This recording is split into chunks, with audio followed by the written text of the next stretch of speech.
Hello guys! Nagre-ready na ang Madam Negosyante para pumunta sa Pure Gold Always Panalo dahil nga hakot everyone every first of the month. July na!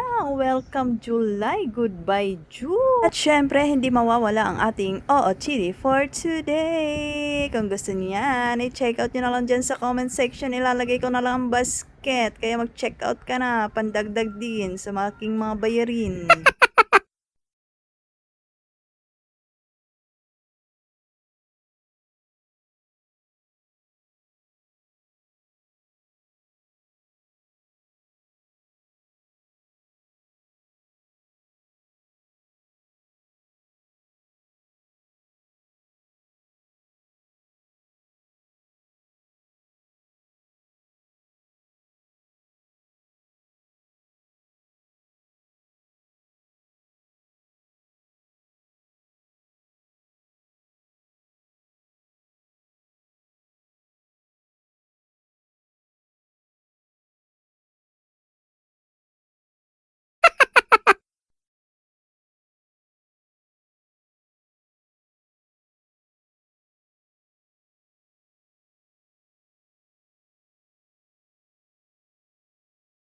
At nandito na nga tayo sa Pure Gold. Siyempre, dito agad ang punta natin sa mga non-food section.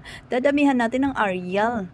Kasi, mabenta yan sa aking tindahan. 25 pa lang, bentaw niyang tatluhan na yan. Liquid at saka powder. Kayo ba, magkano benta niyo ng Ariel?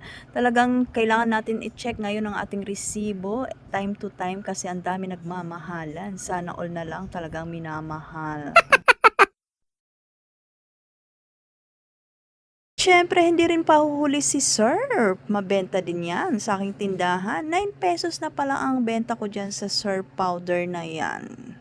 Ang liquid naman ay 10 pesos. Napuno na nga natin ang isang cart. Tama na yan. Next time naman, kawawa naman ang aking mga ahente. Kung pagpunta nila, sabihin kong wag muna. O, tama na yan. Okay lang sa alright. Umabot din yan ng 9k. O, diba? Sayang din ang 10% cashback. Laking bagay din yon.